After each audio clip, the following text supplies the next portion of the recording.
নমস্কার বন্ধুরা, সম্পাস রান্নাঘরে আপনাদের সকলকে স্বাগত। আজ আবার একটা রেসিপি নিয়ে আপনাদের কাছে চলে এলাম। আজকে আমি আপনাদেরকে বানিয়ে দেখাচ্ছি ক্রিসপি চিলি বেবিকর্ন। একদম রেস্টুরেন্টের মতো বাড়িতে কীভাবে ক্রিসপি চিলি বেবিকর্ন বানাবেন তার জন্য ভিডিওটা স্কিপ না করে পুরো রেসিপিটা দেখার অনুরোধ রইল। রেসিপিটা ভালো লাগলে আমাকে কমেন্ট বক্সে কমেন্ট করে জানাবেন। ভালো লাগলে লাইক বাটনটাও প্রেস করে দেবেন আর আপনাদের বন্ধুদের মধ্যে আমার ভিডিওটাকে শেয়ার করে দেবেন।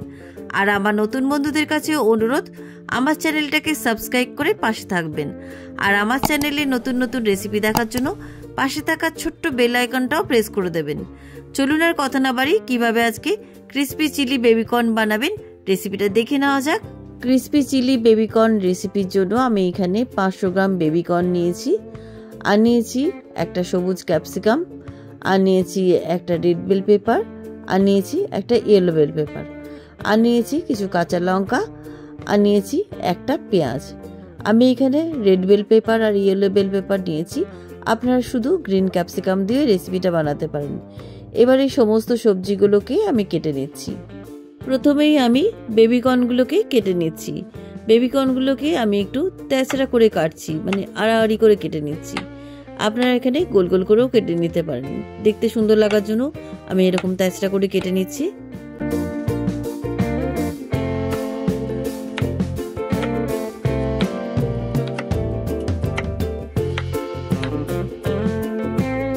সমস্ত বেবিকর্নগুলো আমার কাটা হয়ে গেছে। এবার একটা পাত্রের মধ্যে বেবিকর্নগুলো তুলে রাখছি।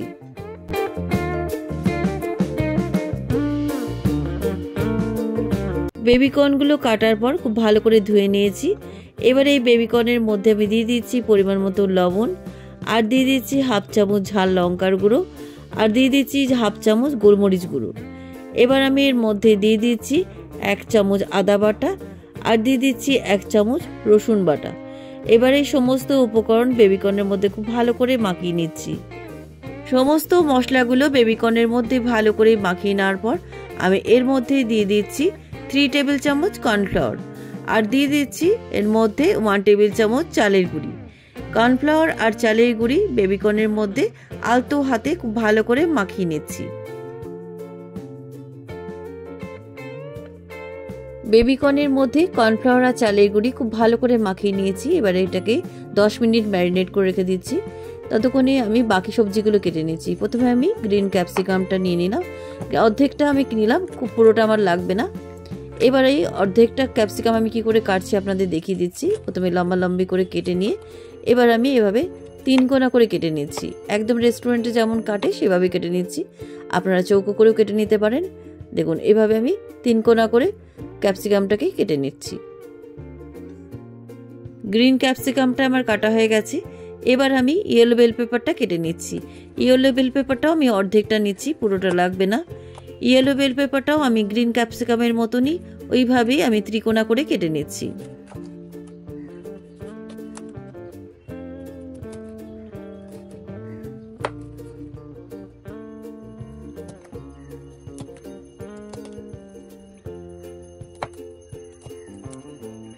ইয়েলো বেল পেপারটা আমার কাটা হয়ে গেছে। এবার আমি রেড বেল পেপারটাও অর্ধেকটা কেটে নিচ্ছি। ওই একই পদ্ধতিতে রেড বেল পেপারটাও কেটে নিচ্ছি।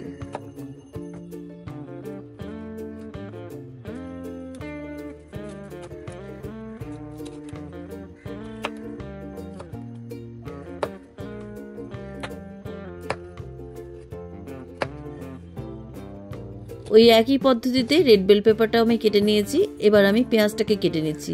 পেঁয়াজের খোসা ছাড়িয়ে পেঁয়াজটাকে 4 টুকরো করে কেটে এবার পেঁয়াজের পাপড়িগুলোকে এভাবে খুলে নিচ্ছি। দেখুন এইভাবে পেঁয়াজের পাপড়িগুলোকে খুলে নেবেন।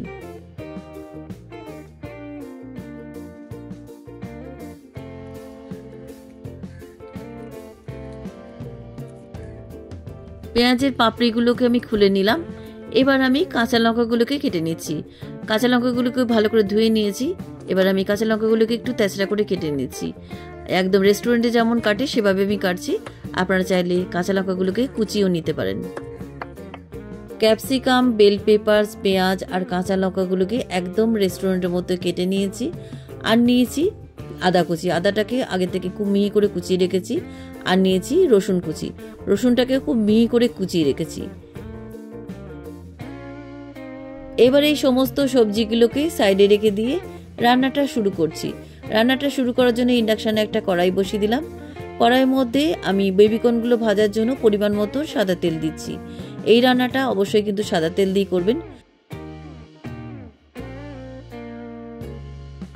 তেলটা গরম হয়ে গেছে, এবার আমি তেলের মধ্যে একটা একটা করে বেবিকর্নগুলো ছেড়ে দিচ্ছি। এভাবে একটা একটা করে ছাড়বেন, একসাথে কিন্তু অনেকগুলো ছাড়বেন না, তা নাহলে একটার সাথে একটা লেগে যেতে পারে। এবার আমি মিডিয়াম আঁচে বেবিকর্নগুলো একদম ক্রিস্পি করে ভেজে নিচ্ছি।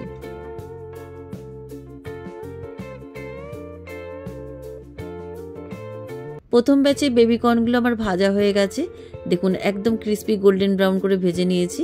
এবার আমি কড়াই থেকে তুলে তেল ঝরিয়ে একটা পাত্রের মধ্যে তুলে রাখছি।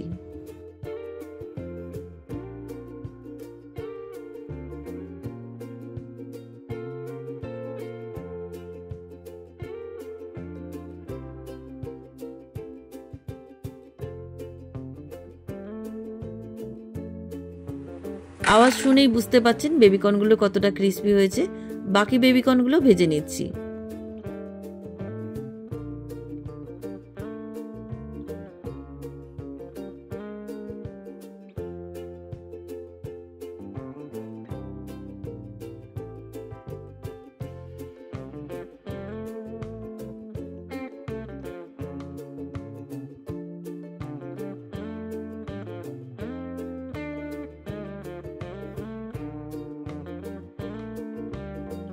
সমস্ত বেবিকর্নগুলো আমার ভাজা হয়ে গেছে।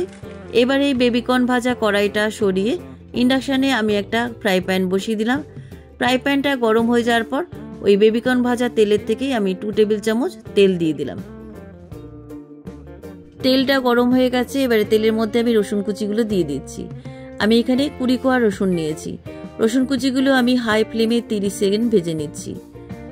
রসুন কুচিগুলো ভেজে নেওয়ার পর আমি এর মধ্যে আদা কুচিগুলো দিয়ে দিলাম। আদা কুচিটাও আমি রসুন কুচির মধ্যে হাই ফ্লেমে 30 সেকেন্ড ভেজে নিচ্ছি।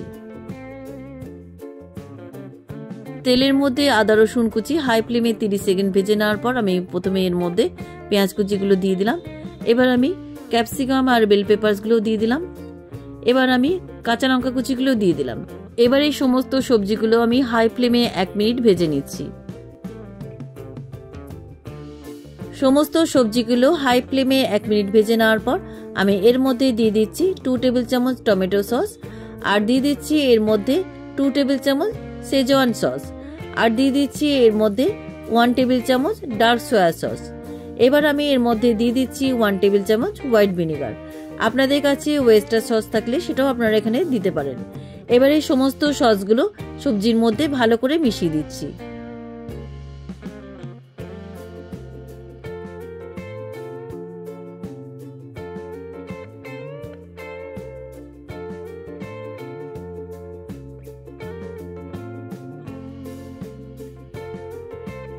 সমস্ত সবজির মধ্যে সসগুলো খুব ভালো করে মিশিয়ে আমি 3 মিনিট কষিয়ে নিয়েছি। আমি এর মধ্যে কিন্তু লবণ দিইনি, কারণ সসগুলোর মধ্যে লবণ আছে। এবার একটা বাটির মধ্যে হাফ কাপ জল নিয়েছি। জলের মধ্যে 1 টেবিল চামচ আমি কর্নফ্লাওয়ার খুব ভালো করে গুলে নিয়ে আমি কর্নফ্লাওয়ার গোলা জলটা প্যানের মধ্যে দিয়ে দিচ্ছি। আর জলটা দেওয়ার সাথে সাথে কিন্তু নাড়বেন, তাহলে কিন্তু জমাট বেঁধে যাবে। দেখুন কর্নফ্লাওয়ার গোলা জলটা দেওয়ার সাথে সাথে কতটা ঘন হয়ে গেল। আর এই সময় আঁচটাকে কিন্তু একদম মিডিয়ামে রাখবেন। দেখুন কতটা সসটা ঘন হয়ে গেছে। এবার আমি এখানে আগে থেকে ভেজে রাখা বেবিকর্নগুলো দিয়ে দিলাম। বেবিকর্নগুলো আপনারা আরেকবার ফাইনাল ভেজেও দিতে পারেন, তাহলে আরও ক্রিস্পি থাকবে। যখন আপনারা সার্ভ করবেন তার আগে কিন্তু এই বেবিকর্নগুলো একবার ভেজে দেবেন। বেবিকর্নগুলো খুব ভালো করে সসের মধ্যে মিশিয়ে দিচ্ছি। রান্নাটা আমার কমপ্লিট। ক্রিস্পি চিলি বেবিকর্ন আমার রান্না হয়ে গেছে। এবার ইন্ডাকশন থেকে নামিয়ে একটা পাত্রের মধ্যে আমি ক্রিস্পি চিলি বেবিকর্ন সার্ভ করছি। ওপর থেকে একটু স্প্রিং অনিয়ন কুচি আর সাদা তিল ছড়িয়ে আমি পরিবেশন করলাম। কেমন লাগলো আজকের এই রেস্টুরেন্ট স্টাইলে ক্রিস্পি চিলি বেবিকর্নের রেসিপি? আর রেস্টুরেন্টে না গিয়ে এভাবে একবার বাড়িতে বানিয়ে খেয়ে দেখুন, খেতে কিন্তু দারুণ সুস্বাদু হয়। রেসিপিটা কেমন লাগলো আমাকে কমেন্ট করে জানাতে ভুলবেন না। ভালো লাগলে লাইক বাটনটাও প্রেস করে দেবেন, আর আপনাদের বন্ধুদের মধ্যে আমার ভিডিওটাকে শেয়ার করে দেবেন। আর আমার নতুন বন্ধুদের কাছে অনুরোধ, আমার চ্যানেলটাকে সাবস্ক্রাইব করে পাশে থাকবেন। আর আমার চ্যানেলে নতুন নতুন রেসিপি দেখার জন্য পাশে থাকা ছোট্ট বেল আইকনটাও প্রেস করে দেবেন। আজ তাহলে চলি, আবার একটা নতুন দিনে নতুন রেসিপি নিয়ে আপনাদের কাছে চলে আসবো। সবাই ভালো থাকবেন, সুস্থ থাকবেন। ধন্যবাদ।